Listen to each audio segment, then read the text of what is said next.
عملت لحلمي عملت كثيرا وها قد حصل سهرت تعبت وقد ونعوذ طبل بالله اليوم من شرور حلم السماء أنفسنا ومن سيئات أعمالنا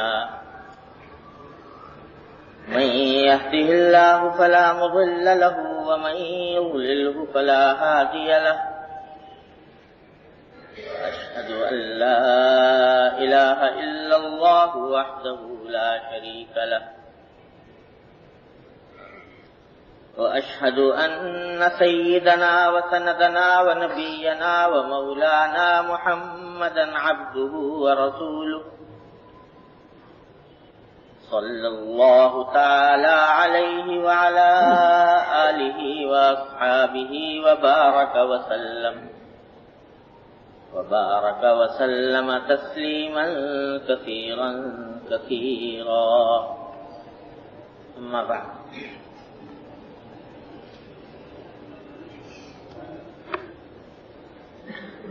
پچھلے 2 ہفتوں سے ایک حدیث کا بیان چل رہا ہے اور چونکہ پچھلے جمعہ میں بھی ناتمام رہا اس لیے آج اس کی تکمیل کرنی ہے۔ حدیث یہ ہے کہ حضرت ابو ہریرہ رضی اللہ تعالی عنہ روایت کرتے ہیں کہ رسول اللہ صلی اللہ علیہ وسلم نے ارشاد فرمایا کہ آیت المنافق ثلاث، منافق کی نشانیاں 3 ہیں۔ ایک یہ کہ اذا حدث کذب، جب وہ بات کرے تو جھوٹ بولے، وَإِذَا وَعَدَ أَخْلَفَ، دوسرے یہ کہ جب کوئی وعدہ کرے تو اس وعدے کی خلاف ورزی کرے، تیسرے وَإِذَا اؤْتُمِنَ خَانَ، جب اس کو امین بنایا جائے، کوئی امانت اس کے پاس ہو تو وہ اس میں خیانت کرے۔ یہ 3 نشانیاں بیان فرمائی منافق کی، اور اشارہ اس بات کی طرف فرمایا کہ یہ 3 کام مومن کے کام نہیں، اور جس شخص میں یہ 3 باتیں پائی جائیں وہ صحیح معنی میں مسلمان اور مومن کہلانے کا مستحق ہے۔ یہ منافقوں کے کام، ان میں سے 2 چیزوں کا بیان پچھلے 2 جمعہ میں الحمدللہ قدر تفصیل کے ساتھ ہو گیا۔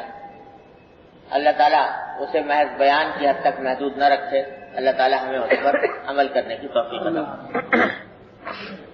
آج تیسری بات ہے،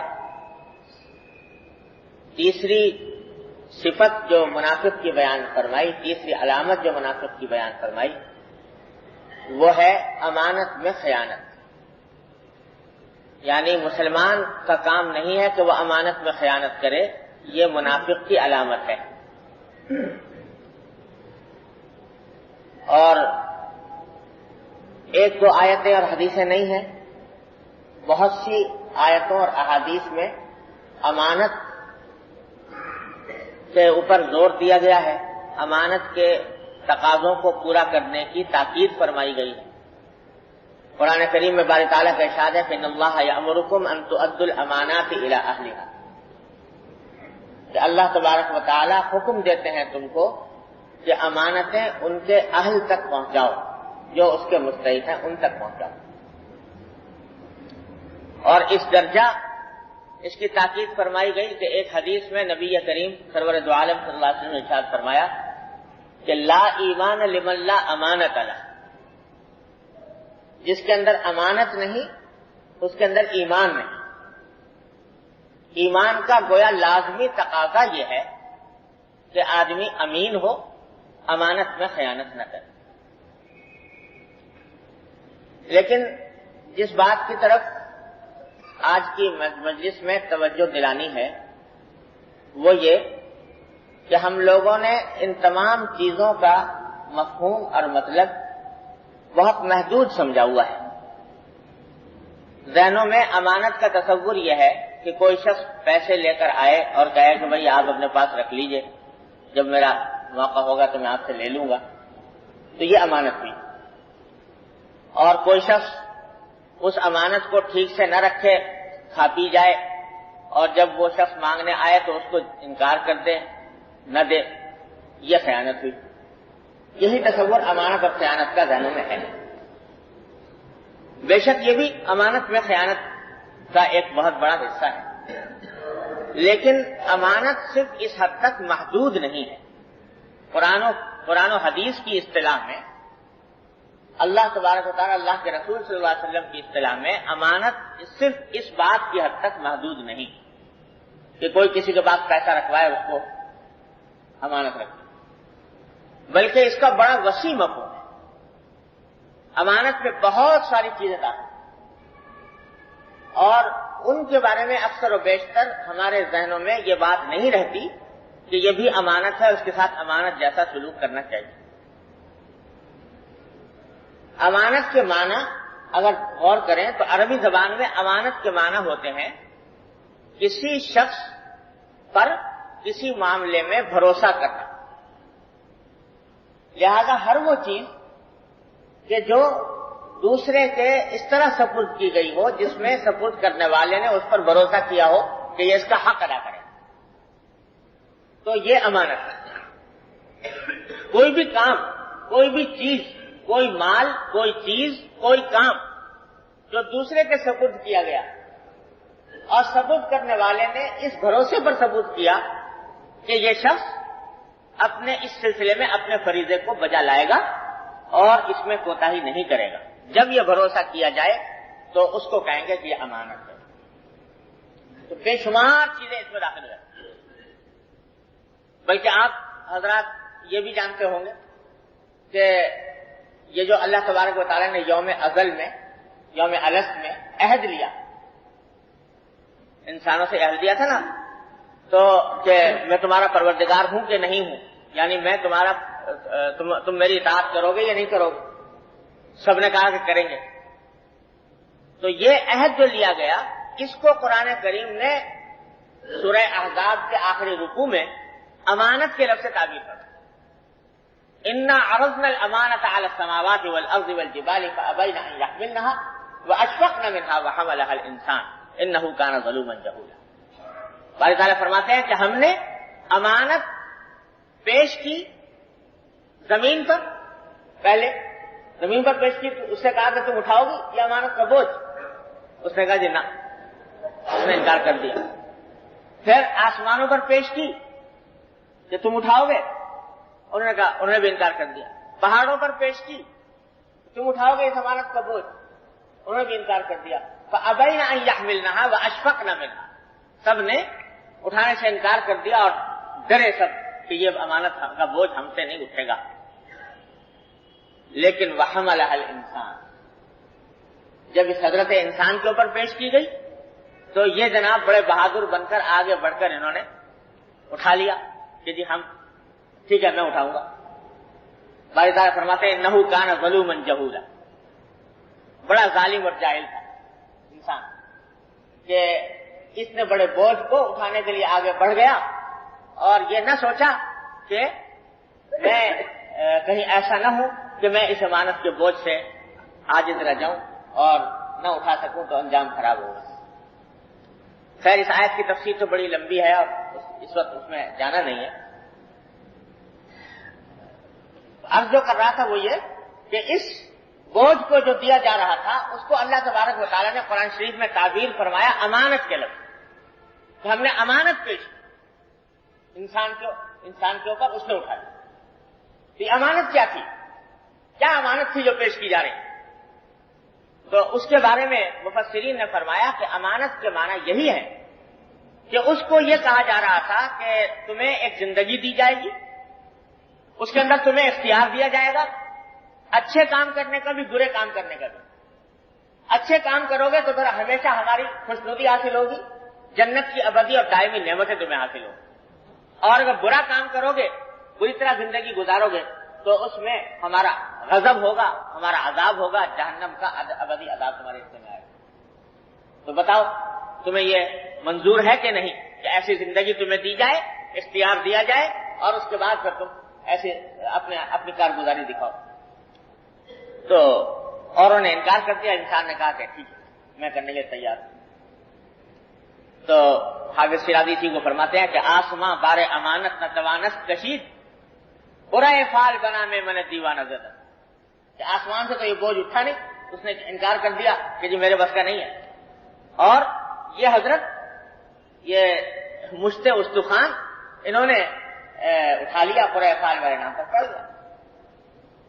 خیر، تو اس کو جو تعبیر فرمایا امانت سے، اس کے معنی یہی ہے کہ پوری زندگی ہماری امانت، اور اس امانت کا صحیح تقاضا یہ ہے کہ اس زندگی کو اللہ اور اللہ کے رسول صلی اللہ علیہ وسلم کے احکام کے مطابق گزارے۔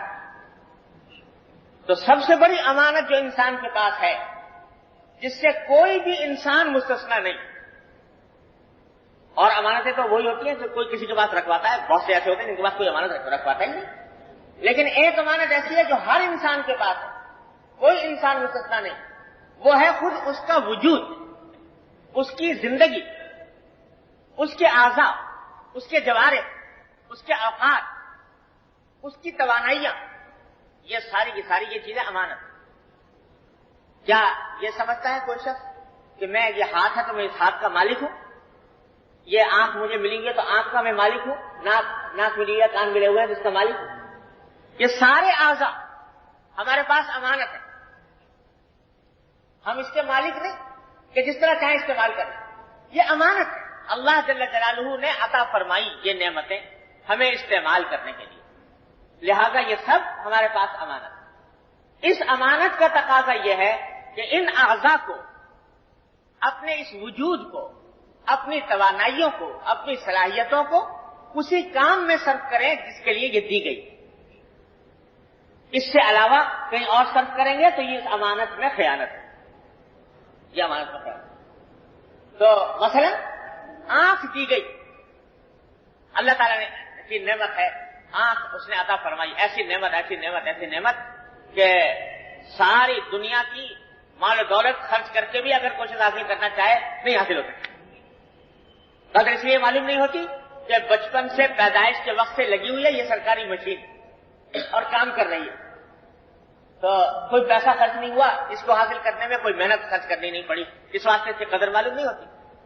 جس دن خدا نہ کرے اس آنکھ کی بینائی پر کوئی ادنا سا نقص آ جائے اور اندیشہ ہو کہ کہیں یہ بینائی جاتی نہ رہے، اس وقت معلوم ہوتی ہے کہ کیا قدر و قیمت۔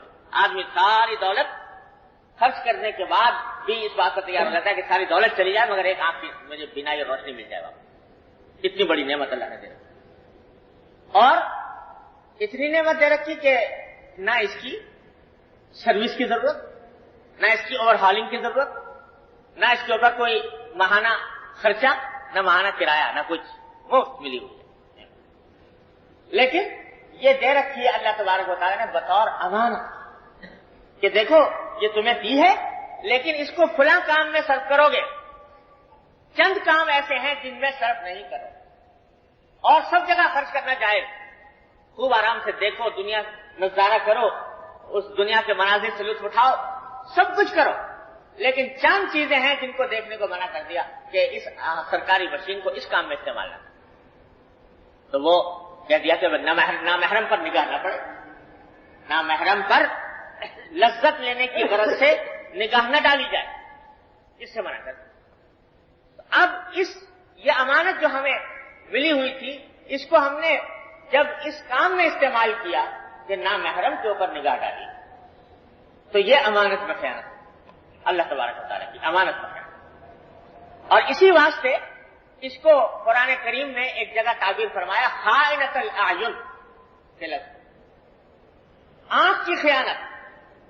آنکھ کی خیانت یہی ہے کہ جہاں استعمال کرنا تھا وہاں نہیں ہو رہی، کسی اور جگہ استعمال کر رہے ہو، چوری چھپے استعمال کر رہے ہو، بذا میں خود یہ جیسے کسی مالک کی سامان کو اس کی مرضی کے خلاف چوری چھپے اس کی آنکھ بچا کر استعمال کرنا چاہتا ہوں، تو وہی معاملہ اللہ تعالیٰ کی دی ہوئی نعمت کے ساتھ بھی کرتا ہے۔ اور بیوقوف کو یہ پتا نہیں کہ اللہ تعالیٰ سے چھپ نہیں سکتا، اور اسی واسطے اللہ تبارک و تعالیٰ نے اس کو بڑا گناہ قرار دیا۔ نبی کریم صلی اللہ علیہ وسلم نے اس کے اوپر وعیدیں بیان کر اللہ، اور صحیح جگہ استعمال کرو اس نعمت کو، اس امانت کو صحیح جگہ استعمال کرو تو اللہ تبارک و تعالیٰ کی رحمت کا نزول ہو۔ پہلے بھی شخص سنا چکا ہوں، حدیث میں آتا ہے کہ ایک شخص باہر سے گھر میں داخل ہوا اور گھر میں اپنی بیوی پر محبت کی نگاہ ڈالی۔ شوہر نے بیوی کو محبت سے دیکھا، بیوی نے شوہر کو محبت سے دیکھا۔ حدیث میں فرمایا کہ جب یہ میاں بیوی آپس میں ایک دوسرے کو محبت کی نگاہ سے دیکھتے ہیں تو اللہ تبارک و تعالیٰ دونوں کو رحمت کی نگاہ سے دیکھتے ہیں۔ اس امانت کو صحیح جگہ استعمال کیا، اگرچہ اپنی ذات کی لذت کے لیے کیا، اپنے فائدے کے لیے کیا، لیکن اللہ تبارک و تعالیٰ کے حکم کے مطابق کیا، اس واسطے اللہ تعالیٰ کی رحمت آ گئی۔ اور اسی کو غلط جگہ استعمال کرو، غلط چیز میں استعمال کرو تو وہ امانت کا خیانت۔ کان اللہ تبارک و تعالیٰ نے دیا سننے کے لیے اور سب کچھ اجازت دے دی، جو چاہو سنو، چند چیزوں پر پابندی لگا دی کہ بھائی یہ گانا بجانا نہ سنو، موسیقی یہ نہ سنو، یہ غیبت نہ سنو، غلط سلط باتیں نہ سنو، اس کے اوپر پابندی لگا۔ اب اگر یہ کان اس کام میں استعمال ہو رہا ہے تو یہ امانت کا خیانت۔ زبان اللہ تبارک و تعالیٰ نے عطا فرمائی، ایسی چیز کہ جناب بچپن سے چل رہی ہے، مرتے دم تک کام کر رہی ہے، ایک ذرا سی حرکت سے زبان کی اور خدا جانے کیا کیا کام انسان لے رہا ہے۔ یہ اتنی بڑی نعمت اللہ تعالیٰ نے عطا فرمائی کہ ایک مرتبہ اس زبان کو ہلا کر کہہ دو سبحان اللہ، الحمدللہ، ایک مرتبہ کہہ دو زبان ہلا کر، تو حدیث میں فرمایا کہ میزان عمل کا آدھا پلہ بھر جاتا، ایک مرتبہ سبحان اللہ الحمدللہ۔ اتنی نعمت ہے، اتنی بڑی نعمت ہے کہ اس کے ذریعے آخرت کی تیاری کی، لیکن استعمال کیا اس کو جھوٹ بولنے میں، استعمال کیا اس کو غیبت کرنے میں، استعمال کیا اس کو دلازاری کرنے میں، استعمال کیا دوسروں کو تکلیف پہنچانے میں، تو یہ امانت کا خیانت ہے۔ اللہ تبارک و تعالیٰ،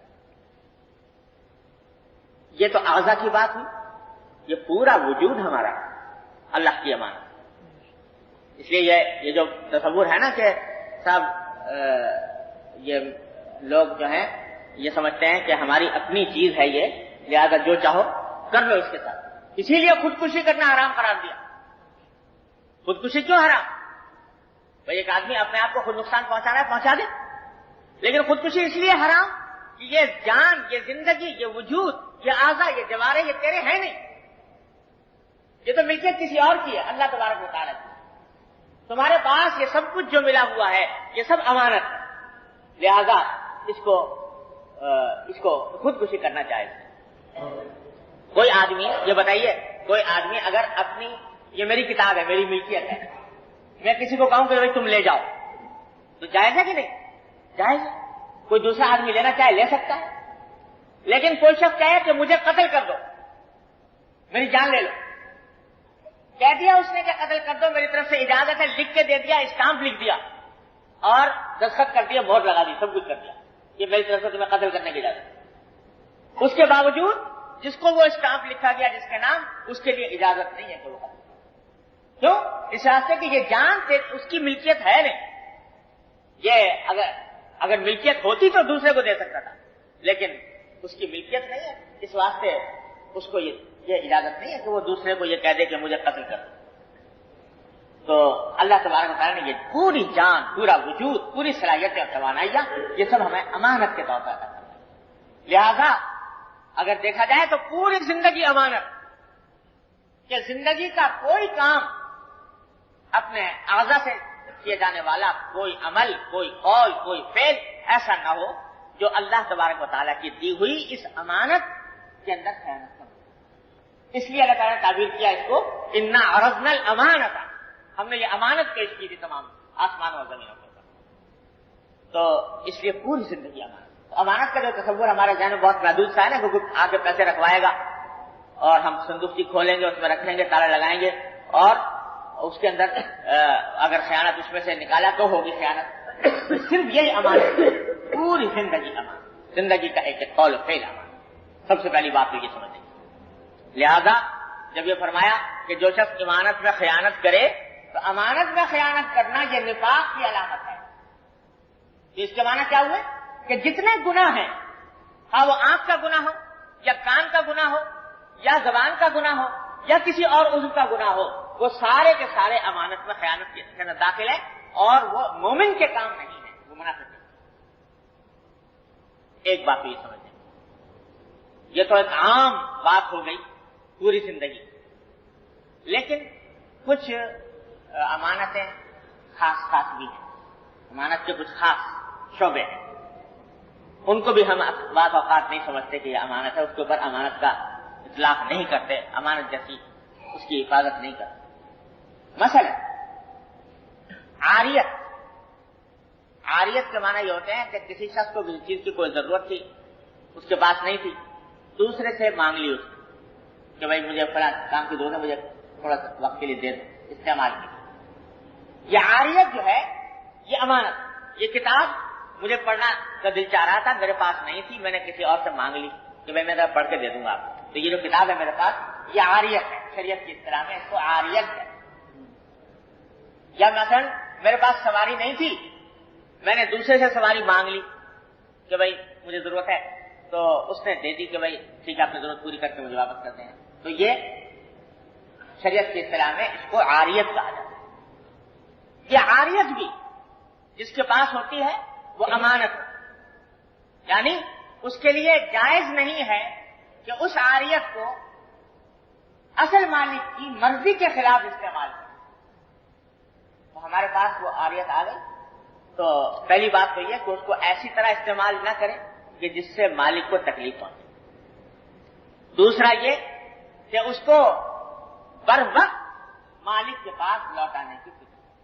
ہمارے حضرت حکیم الامت مولانا تھانوی قدس اللہ سرہ نے پتہ نہیں کتنے مواعظ اور ملفوظات میں اس بات کے اوپر تنبیہ فرمائی ہے کہ لوگ بکثرت ایسا کرتے ہیں کہ ان کے پاس دوسروں کے برتن آ گئے، کسی نے کھانا بھیج دیا، اب اس بیچارے نے سے غلطی ہو گئی کہ آپ یہاں کھانا بھیج دیں، تو اس کا تقاضا یہ تھا کہ بھائی کھانا نکال لو دوسرے برتن میں اور برتن اس کو واپس کر دو. مگر وہ ایسا جرم کیا اس نے کھانا بھیج کر کہ وہ برتن سے بھی محروم ہو گئے. اب وہ پڑے ہوئے پہنچانے کی فکر میں کہ اس کو اصل مالک کے پاس پہنچانا، بلکہ بعض اوقات خود اپنے استعمال میں لانے شروع کر دی. یہ امانت میں خیانت. حضرت حکیم الامت قدس اللہ تعالیٰ فرماتے ہیں کہ یہ امانت میں خیانت ہے، اس واسطے کہ وہ برتن آپ کے پاس آئے تھے وہ عاریت کے طور پر آئے، وہ آپ کے مالک آپ کو نہیں بنایا گیا. تو یہ اس کو استعمال کرنا، پہنچانے کی فکر نہ کرنا، یہ سب امانت میں خیانت. کتاب پڑھنے کے لیے لے لی دوسرے سے. آج کل تو لوگوں نے مقولہ مشہور کر لیا کہ کتاب کی چوری جائز ہے، باقاعدہ فتویٰ دے رکھا ہے کہ کتاب کی چوری جائز ہے، یعنی کتاب اگر کہیں سے نظر آئے اور لینا ہو تو کر لو چوری، کوئی مداخلت نہیں. تو جب چوری جائز ہے تو امانت میں خیانت تو بطریقہ اولا جائز ہو گئی. تو اگر کسی نے دے دی کوئی کتاب پڑھنے کو تو اب اس کو لوٹانے کا سوال نہیں، جو وقت پر اس کو پہنچا دیں. تو یہ ساری باتیں امانت میں خیانت سے بتا. جتنی عاریتیں جس طرح بھی آئی ہو تو ان کو حفاظت کے ساتھ رکھنا، مالک کی مرضی کے خلاف استعمال نہ کرنا، یہ سب فرض ہے، واجب ہے. اس کی خلاف ورزی کرنا نہ چاہیے. یہ امانت کے مطابق. اسی طرح اگر یہ خاص باتیں سے بتا رہا ہوں کہ اس کی طرف بعض اوقات ذہن ہم لوگوں کا نہیں جاتا اور ہم نہیں سمجھتے کہ ہم یہ کوئی گناہ کا کام کر رہے ہیں، لیکن ہوتا ہے گناہ. ایک شخص نے ملازمت کر لی کہیں اور ملازمت میں معاہدہ ہو گیا 8 گھنٹے کی ڈیوٹی دینے کا. تو یہ 8 گھنٹے کی ڈیوٹی جو ہے، یہ 8 گھنٹے آپ نے اس کو بیچ دی. لہذا یہ 8 گھنٹے کے جو اوقات ہیں یہ آپ کے پاس امانت ہے اس شخص کے جس کے یہاں آپ نے ملازمت. تو اب اگر ان 8 گھنٹوں میں سے 1 منٹ بھی اگر اس کام میں صرف نہ کرے، آدمی کسی اور ایسے کام میں صرف کرے جس کے اوپر کے جس کی اجازت نہیں، تو یہ امانت میں خیانت. 8 گھنٹے میں سے کوئی وقت بھی اگر کسی اپنے کام میں خرچ کر لیا، دوست احباب آ گئے تو جناب وہ ڈیوٹی کے اوقات میں لے کر اور ہوٹل میں بیٹھے ہیں اور گپیں ہو رہی ہیں، یہ وقت اس میں جا رہا ہے۔ یہ وقت تمہارا بکا ہوا تھا، تمہارے پاس امانت تھا، تم نے اس کو تفریح میں، ہنسی میں، کھیل میں گزارا، یہ امانت بتا۔ بتائیے کتنے ہم لوگ مبتلا ہیں اس کے اندر کہ اوقات بکے ہوئے ہیں اور وہ ہمارے پاس امانت ہے، ہم اس کو دوسرے کام کے اندر صرف کر رہے ہیں، یہ امانت میں خیانت ہو رہی ہے۔ اس کا نتیجہ یہ کہ جو تنخواہ مل رہی ہے وہ پوری حلال نہیں ہے، وہ تنخواہ حلال نہیں ہوئی اس واسطے کہ وقت پورا نہیں دیا، امانت میں خیانت کی اس واسطے تنخواہ حلال نہیں۔ دارالعلوم دیوبند میں حضرات اکابر علماء دیوبند، اللہ تعالیٰ ان کے درجات بلند فرمائے، انہوں نے حقیقت یہ ہے کہ اس آخری دور میں اللہ تعالیٰ نے ان حضرات سے صحابہ کرام کی یادیں تازہ کروائی، ان حضرات کی زندگی، ان حضرات کی سیرتوں۔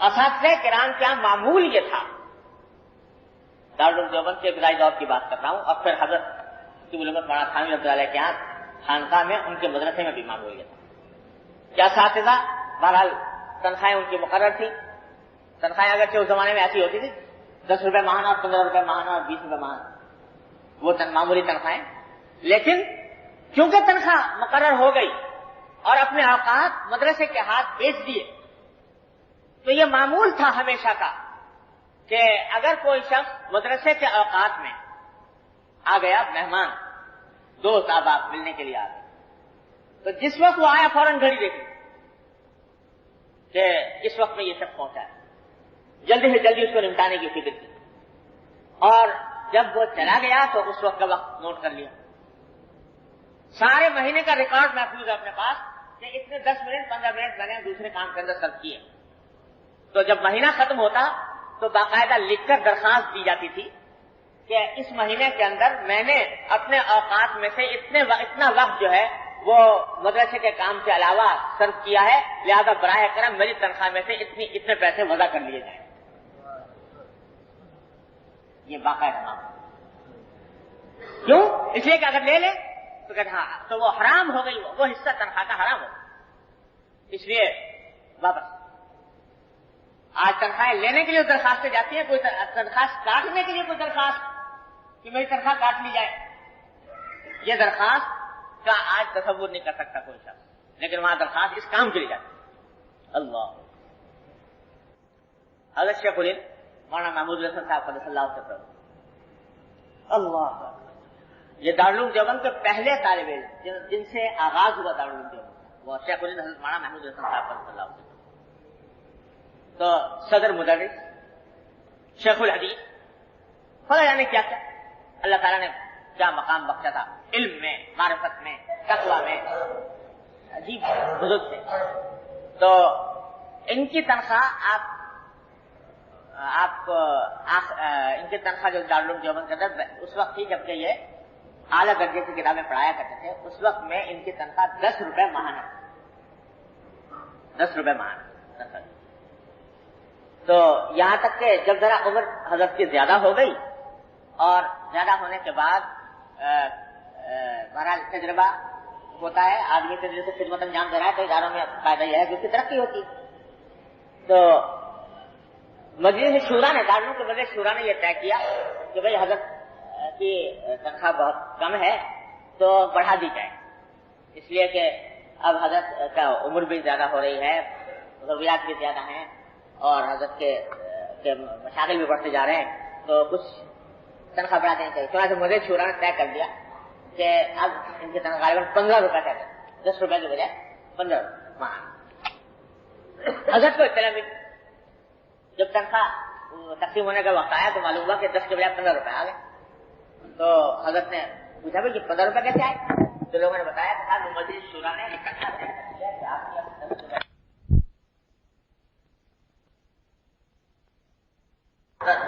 محترم صاحب کہنا کہ حضرت آپ نے میری تنخواہ 10 روپے کے بجائے 15 روپے کر دی ہے، حالانکہ میں تو اب بوڑھا ہو گیا، تو میں پہلے اگر 2-3 گھنٹے زیادہ نشاط کے ساتھ پڑھا سکتا ہے تو اب کم پڑھاتا ہوں، وقت کم دیتا ہوں، تو اب میری تنخواہ میں اضافے کا کوئی جواز نہیں، لہذا براہ کرم یہ تنخواہ میری جو آپ نے جو اضافہ کیا گیا ہے، ترقی جو کی ہے، یہ واپس لی جائے اور میری تنخواہ اسی طرح 10 روپے رکھی۔ یہ درخواست دی صدر نے محتمی۔ لوگوں نے آ کر منت کی کہ حضرت آپ یہ اپنے لیے تو آپ یہ فرما رہے ہیں آپ کا وہ تقویٰ ہے، ورع ہے، لیکن دوسرے لوگوں کے لیے ایک مشکل ہو جائے گی کہ ان کی ترقیاں رک جائیں گی، لہذا آپ کی طریقے سے منظور کیجیے۔ بہت منت کی، خوشامد کی، تو لیکن اپنے لیے پھر بھی گوارا ہے۔ کیوں؟ اس واسطے کہ فکر ہر وقت یہ لگی ہوئی ہے کہ یہ دنیا تو میاں چند روز کی ہے، خدا جانے آج ختم ہو جائے گا، کل ختم ہو جائے۔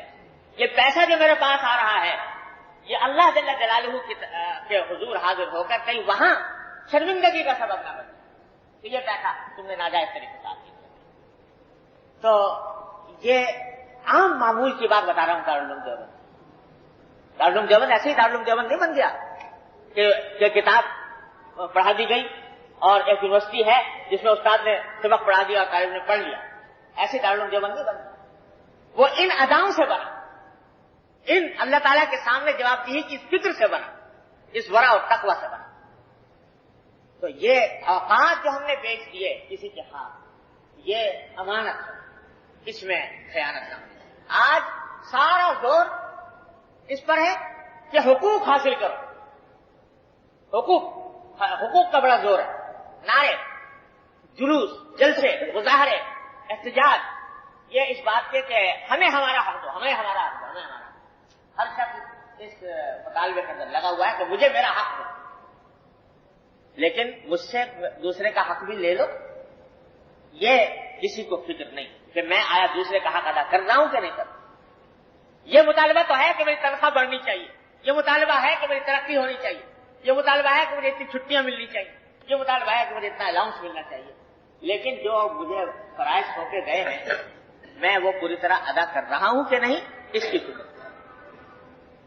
اور اس کا نتیجہ یہ ہے کہ جیسے میں عرض کیا کرتا ہوں اور ہمیشہ یاد رکھیے، بالکل سچی بات ہے کہ جب تک یہ ذہنیت برقرار رہے گی کہ میں دوسرے سے حق کا مطالبہ کروں، مجھ سے کوئی مطالبہ نہ کرے، میں اپنے فرائض سے غافل رہوں، دوسرے سے اپنے حق کا مطالبہ کرتا رہوں، اس وقت تک یاد رکھو دنیا میں کسی کا حق ادا نہیں ہوگا، کسی کا حق ادا نہیں ہوگا۔ حق ادا ہونے کا راستہ صرف ایک ہے جو اللہ نے، اللہ کے رسول صلی اللہ علیہ وسلم نے بتایا کہ ہر شخص اپنے فرض کی نگرانی کرے۔ میرا جو فریضہ ہے میں اس کو ادا کر رہا ہوں کہ نہیں، اس کی فکر کرے، اس کا احساس دل میں ہو، تو پھر سب کے حق ادا ہوتا ہے۔ شوہر کو یہ احساس ہو کہ میرے ذمہ میں کیا فرائض ہے، بیوی کا حق ادا ہوگا۔ بیوی کے دل میں یہ احساس ہو کہ میرے ذمہ شوہر کے کیا فرائض ہیں، شوہر کا حق ادا ہوگا۔ مزدور کے ذمہ یہ احساس ہو کہ میرے جس کا میں ملازمت کر رہا ہوں اس کے میرے اوپر کیا فرائض ہے، اس کا حق ادا ہوگا۔ اور اس کے دل میں یہ احساس ہو کہ مزدور کے کیا حقوق میرے ذمہ ہیں۔ جب تک یہ احساس دل میں پیدا نہیں ہوگا یہ نعرے ہی لگتے رہیں گے، تحفظ حقوق کی انجمنیں ہی قائم ہوتی رہیں گی اور جماعتیں ہی قائم ہوتی رہیں گی اور جلوس نکلتے رہیں گے اور کسی کا حق ادا نہیں۔ جب تک اللہ کے سامنے جواب دہی کا احساس نہ ہو کہ میں اللہ کے سامنے مجھے جواب دینا ہے، یہ کہیں اس کا حق مجھ سے پامال نہ ہو۔ یہی راستہ ہے سب دنیا میں امن و سکون کا، اور کوئی راستہ نہیں۔ تو عرض یہ کر رہا تھا کہ یہ جو اوقات ہم نے دے دی یہ ہمارے پاس امانت، اس کے اندر کوئی قرآن شریف میں فرمایا، عجیب آیت ہے سورہ تطفیف کی، وَيْلٌ لِّلْمُطَفِّفِينَ الَّذِينَ إِذَا اكْتَالُوا عَلَى النَّاسِ يَسْتَوْفُونَ وَإِذَا كَالُوهُمْ أَو وَّزَنُوهُمْ يُخْسِرُونَ۔ فرمایا کہ دردناک عذاب ہے ان لوگوں کے لیے جو ناپ تول میں کمی کرتے۔ وَيْلٌ لِّلْمُطَفِّفِينَ، مطففین کے معنی ناپ تول میں کمی کرتے، اور ان کا عجیب حال آگے قرآن شریف نے یہ بیان فرمایا کہ اذا اكتالوا علی الناس یستوفون، جب دوسروں سے وصول کرنے کا وقت آئے تو پورا وصول کریں، کہیں کہ ذرا سا بھی اوچھا نہ رہے، ناپ میں ذرا بھی اوچھ نہ رہے، دوسروں سے پورا وصول کریں۔ وَإِذَا كَالُوهُمْ، اور جب دوسروں کو دینے کا وقت آئے، أَوْ وَزَنُوهُمْ، چاہے تول کر یا ناپ کر، تو يُخْسِرُونَ، اس میں ڈنڈی مار، اس میں کم دے، ان کے اوپر دردناک عذاب ہے۔ تو اس کے بارے میں صحابہ کرام فرماتے ہیں کہ لوگ سمجھتے ہیں کہ یہ ناپ تول میں کمی سے مصیبت ہوتی ہے کہ کوئی آدمی سودا بیچ رہا ہے تو اس میں ڈنڈی مار جائے. حالانکہ وہ فرماتے ہیں التفصیح فی کل شیء، یہ ناپتول میں کمی ہر چیز میں ہے. جو آدمی ملازم ہے وہ اگر 8 گھنٹے کی ڈیوٹی کا ملازم ہے 8 گھنٹے نہیں دے رہا، وہ بھی ناپتول میں کمی کر رہا ہے اور اس عذاب سے بتا. تو تخفیف ہر چیز میں اس کا لحاظ رکھنے کی ضرورت ہے. آج جو ہمارے اوپر یہ بلائیں مسلط ہے نا ساری، کہ کسی کا کام نہیں ہوتا، دفتروں کے چکر کاٹ رہے ہیں. ذرا سا اگر کسی کو کام پڑ گیا کسی سرکاری دفتر کا تو اس کے اوپر قیامت ٹوٹ پڑتی، چکر کاٹتا رہے. کبھی افسر صاحب کرسی پہ موجود نہیں ہے، کبھی جناب وہ کہہ رہے ہیں کہ آج نہیں ہو سکتا کل آنا، اور کل نہیں تو پرسوں آنا، چکر کٹوائے جا رہے ہیں. یہ سارا کا سارا اس وجہ سے ہے کہ اپنے اس فرض کا احساس، امانت کا احساس کرنا. جو کرسی کسی کے پاس ہے وہ کوئی منفعت نہیں ہے، یہ ایک بڑا زبردست ذمہ داری کا پھندا ہے جس کو پر بیٹھا ہے. حکومت، اقتدار، منصب، عہدہ، یہ ایک بہت بڑا ذمہ داری کا پھندا ہے. ایسا پھندا کہ فاروق اعظم رضی اللہ تعالیٰ فرماتے ہیں، اللہ فرماتے ہیں کہ عہد خلافت کے اندر کہ اگر کوئی فرات کے کنارے کوئی کتا بھی مر جائے بھوکا پیاسا تو مجھے ڈر ہوتا ہے کہ اللہ تبارک و تعالیٰ کے ہاں سوال ہوگا کہ عمر تیرے عہد خلافت میں فلاں کتا بھوکا مر گیا. یہ ایسا یہ فکر.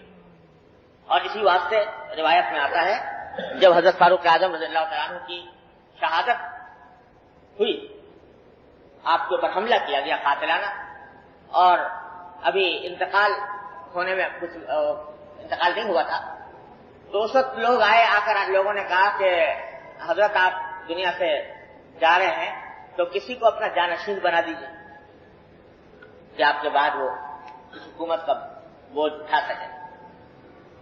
اور کچھ لوگوں نے تجویز یہ پیش کی کہ آپ کے صاحبزادے ہیں حضرت عبداللہ بن عمر رضی اللہ عنہ. عبداللہ بن عمر بڑے جلیل القدر صحابی ہیں. فرمایا کہ ان کو بنا دیجیے اپنے بعد کہ وہ خلافت ان کے پاس چلی جائے. فاروق اعظم نے اول تو فرمایا جواب میں کہ میاں تم ایسے شخص کو مجھ سے خلیفہ بنوانا چاہتے ہو جسے اپنی بیوی کو طلاق دینا بھی نہیں آتا. وہ انہوں نے حضرت عبداللہ بن عمر رضی اللہ تعالیٰ عنہ جو تھے، حضرت عبداللہ بن عمر یہ حضور اقدس صلی اللہ علیہ وسلم کے زمانے میں انہوں نے اپنی اہلیہ کو ایک مرتبہ طلاق دی، اور طلاق دی ایسے وقت میں جبکہ وہ ایام سے تھی. تو ایام کی حالت میں جبکہ عورت ایام کے زمانے میں ہو اس وقت میں طلاق دینا شرعاً ناجائز ہے. تو ان کو یہ مسئلہ معلوم نہیں تھا تو انہوں نے اس حالت میں طلاق دے دی. حضور اقدس صلی اللہ علیہ وسلم کو پتہ چلا تو آپ نے فرمایا کہ بھائی یہ تم نے غلط کام کیا اور اب رجوع کرو، اور پھر سے اگر طلاق دینی ہے تو باقی کی حالت میں دینا. اس واقعے کی طرف اشارہ کیا حضرت فاروق اعظم نے کہ اس کو تم بنانا چاہتے ہو خلیفہ جس کو اپنی بیوی کو طلاق دینا بھی نہیں آتا. پہلے تو یہ کہا، پھر دوسرا جملہ ارشاد فرمایا. کیا عجیب جملہ ارشاد فرمایا کہ بات دراصل یہ ہے کہ یہ خلافت کے بوجھ کا پھندا خطاب کی اولاد میں ایک ہی شخص کے گلے میں پڑ گیا تو وہی کر، یعنی میرے گلے میں یہ پھندا پڑا رہا 12 سال تک، وہ پڑ گیا وہی کافی ہے. اب اس خاندان کے کسی اور فرد کے گلے میں یہ پھندا میں ڈالنا نہیں چاہتا، اس واسطے کہ پتہ نہیں اللہ تبارک و تعالیٰ کے یہاں جب حساب ہوگا تو اس ذمہ داری کے اور اس امانت کا جب حساب مجھے دینا ہوگا تو پتہ نہیں میں کس جگہ سے پہنچ سکوں. آپ اندازہ لگائیے کہ یہ وہ شخص ہیں فاروق اعظم رضی اللہ عنہ جو خود نبی کریم سرور دو عالم صلی اللہ علیہ وسلم کی زبان مبارک سے سن چکے کہ عمر فی الجنہ، عمر جنت میں جائے گا. یہ بشارت سن چکے اللہ تبارک و تعالیٰ کی طرف، جس کے بعد کوئی احتمال نہیں رہتا اس بات کا کہ جنت میں نہ جائے. لیکن اس کے باوجود اللہ تبارک و تعالیٰ کے حضور حساب امانت کا بوجھ اس کا عزت یہ ہے کہ فرماتے ہیں کہ پتہ نہیں اللہ تبارک و تعالیٰ کے ایک موقع پہ فرمایا کہ اس امانت کے نتیجے میں اگر میں اللہ تبارک و تعالیٰ کے حساب کے نتیجے میں برابر سرابر چھوٹ جاؤں کہ نہ کوئی گناہ ہو نہ کوئی ثواب ہو، برابر سرابر چھوٹ جاؤں تو عمر کے لیے یہ بھی کافی ہے کہ میرے اوپر کوئی گناہ نہ ہو اور ثواب بھی نہ ہو. مجھے اعراف میں بھیج دیا جائے جو نہ جنت اور جہنم کے درمیان جو حصہ ہے اعراف اسی میں چلا جاؤں تو میں سمجھوں گا کہ کم از کم میں خلاصی پا گیا. یہ ہے احساس اس امانت جو اللہ تبارک و تعالیٰ عطا فرما رہا ہے. تو یہ احساس ہمارے دلوں میں اللہ تبارک و تعالیٰ اس کا کوئی ذرہ پیدا فرما دے تو ہمارے سارے مسئلے حل ہو جائیں. آج سب سے بڑا مسئلہ جو ہے وہ اس خیانت کا مسئلہ. ایک زمانے میں ایک مسئلہ یہ اٹھایا گیا کہ صاحب پاکستان کا مسئلہ نمبر 1 کیا ہے, یعنی سب سے بڑا مسئلہ کہ کون سا سب سے بڑی مشکل درپیش ہے ہمارے. تو حقیقت میں مسئلہ نمبر 1 یہ خیانت کہ امانت کا تصور دل سے ہو, اپنے فرائض کو ادا کرنے کا احساس دل سے اٹھ گیا. اللہ تبارک و تعالیٰ کے سامنے جواب دہی کا احساس ہو.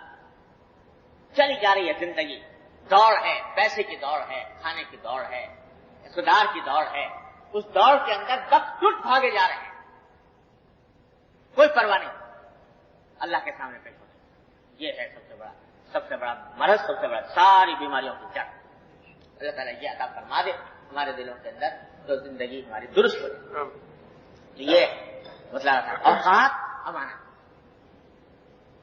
دفتر میں کام کر رہے ہیں تو اس دفتر کا جتنا اسباب ہے وہ امانت کہ وہ اس لیے دیا گیا آپ کو, اگر کہ دفتری کام کرنے کے لیے دیا گیا, آپ اس کو ذاتی کام میں استعمال کریں, یہ امانت میں خیانت, یہ بھی امانت میں خیانت. اس کو لوگ سمجھتے ہیں بھائی چھوٹا سا ہے, اگر ہم نے تھوڑا سا استعمال کر لیا تو کیا ہے. یاد رکھو, چھوٹی ہو خیانت یا بڑی ہو, چھوٹی مقدار کی ہو یا زیادہ مقدار کی ہو, دونوں منع ہے, دونوں حرام ہیں, دونوں گناہ کبیرہ ہیں, دونوں میں اللہ کی نافرمانی ہے. لہذا اس سے ایک قسم امانت میں خیانت کی ہے جو میں نے. اور سنیے, جیسے میں نے عرض کیا کہ امانت کے معنی اصلی یہ ہے کہ کسی شخص نے آپ کے اوپر بھروسہ کر کے کوئی چیز یا کوئی کام سپرد کیا, وہ آپ نے اس بھروسے کے مطابق انجام نہ دیا تو خیانت. تو یہ سڑک جو آپ جس پہ چلتے ہیں, یہ بسیں جن میں سفر کرتے ہیں, یہ ٹرینیں جن کے اندر سفر کرتے ہیں, یہ سب کیا ہے, یہ سب امانت. کیا مانا کہ ان کو اس طرح استعمال کیا جائے کہ جو اس کا جائز استعمال, اگر اس سے ہٹ کر کسی طرح استعمال کیا جا رہا ہے تو وہ امانت میں خیانت, وہ خیانت میں داخل ہے. اس کو غلط طریقے سے استعمال کیا, گندا کر دی, خراب کر دی. آج کل تو ماشاءاللہ سڑکیں جو ہیں وہ ہر ایک شخص کی ذاتی ملکیت ہے, جس نے چاہا اس میں نالی کھود دی, جس میں چاہا اس میں پانی نکالنے کا راستہ بنا دیا. فقہاء کرام نے یہاں تک مسئلہ لکھا ہے فقہ کے اندر, لوگ سمجھتے ہیں فقہ جو ہے اس میں نماز روزے کے مسائل لکھے ہوئے. فقہاء کرام نے یہاں تک مسئلہ لکھا ہے کہ ایک شخص نے اگر اپنے گھر سے ایک پرنالہ نکال دیا باہر کی طرف, سڑک کی طرف, تو اس نے ایک ایسی جگہ کی فضا استعمال کی جو اس کی ملکیت میں نہیں, تو آیا جائز ہے اس کے لیے؟ نہیں ہے. پرنالہ باہر نکالنا جائز نہیں. وہ پرنالہ وہ کوئی جگہ گھیر نہیں رہا, زمین کی کوئی جگہ نہیں گھیر رہا, فضا کا ایک حصے میں پرنالہ نکلا ہوا ہے. اس کے اوپر فقہاء کرام نے بحثیں کی ہیں کہ کس حالت میں پرنالہ نکالنا جائز ہے, کتنا نکالنا جائز ہے, کتنا نکالنا حرام. اس کے اوپر بحث ہوتا ہے. کیوں؟ اس واسطے کہ وہ امانت آپ کے بل کا حصہ نہیں, تو اس کو نکالنے سے پہلے دیکھو کہ یہ کس حد تک. اللہ, تو جب تک کہ آگے کو معلوم نہ کہ جائز ہے اس حد تک نہیں کرنا. حضرت عباس رضی اللہ تعالیٰ عنہ کے پرنالے کا قصہ مشہور ہے کہ حضرت عباس رضی اللہ تعالیٰ عنہ جو چچا ہے نبی کریم صلی اللہ علیہ وسلم, تو ان کا گھر بالکل مسجد نبوی کے متصل تھا. تو ان کے گھر کا ایک پرنالہ گرتا تھا مسجد کے اندر, مسجد کے صحن.